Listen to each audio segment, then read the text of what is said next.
this right here every single time, no matter what. We have to do it. It is always the best feeling in a battle, clashes. So we're going to thoroughly go over every single type of clash and explain how to win them all, how to get better at them. So let's get straight into it.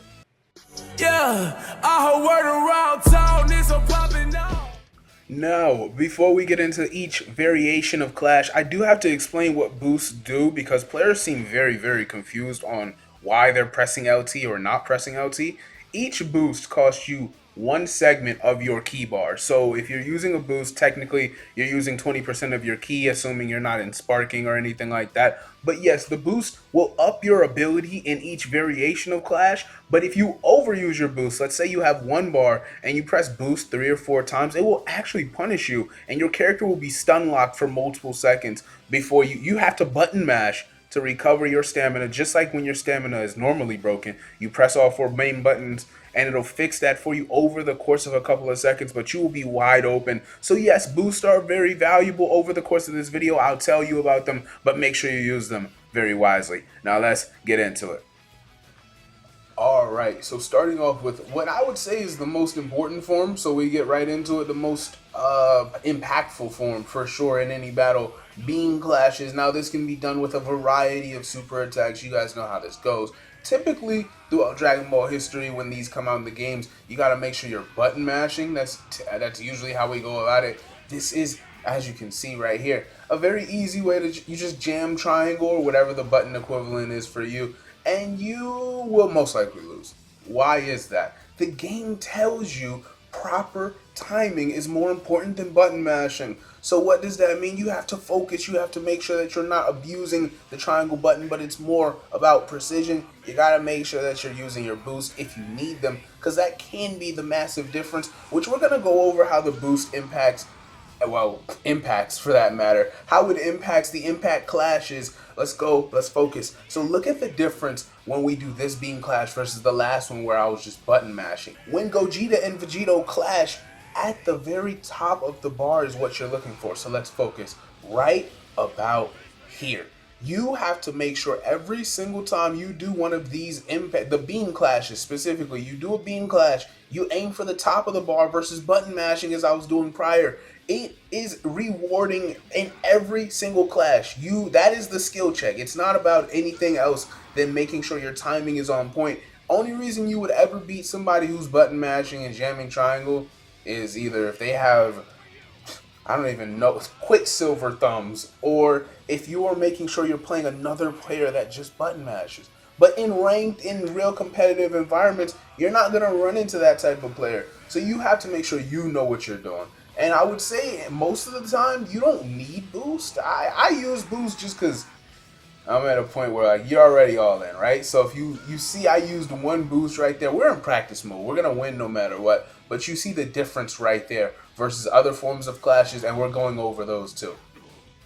Now, next up, we have Crash Impact. Crash Impact is an exchange of blows. You play offense or defense. It is very simple. Press the button at the right time. Now, every time I play it, it's only 2 buttons. I mean, it does say offense or defense, right? So that makes sense. Now, when you go in the game's guide, it tells you if you press the right button, you get 1 point.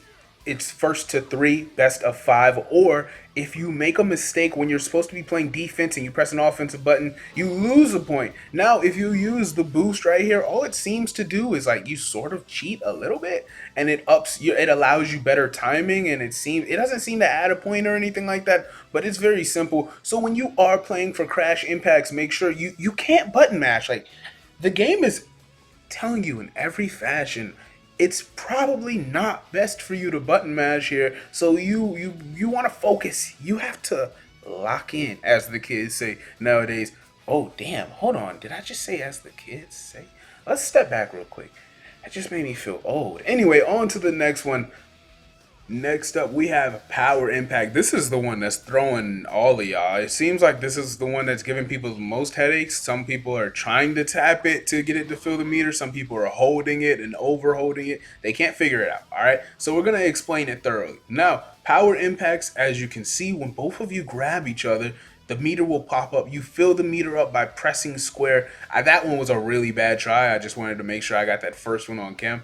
So what you do is you hold square to fill the meter as high as possible. However, you have to make sure you don't hit the wall. There is a slight punishment. It will force your meter to fall back down at least a certain level. You got to get as close as possible. Using your boost will open the amount of gates you use, so make sure you're using that wisely. I wouldn't suggest not to do it. Depends on how good you think your opponent is. A lot of players still don't know when and when not to use their boost. By the way, since we're in the middle of this, I would say don't be scared to use your boost if it's a legitimate one. The only one I would say don't use your boost on is the offense, defense, the flash inputs. That you don't need to use those during those impacts unless you're really struggling with the timing. But I would say during beam impact, or I keep saying crashes throughout this video, aren't I?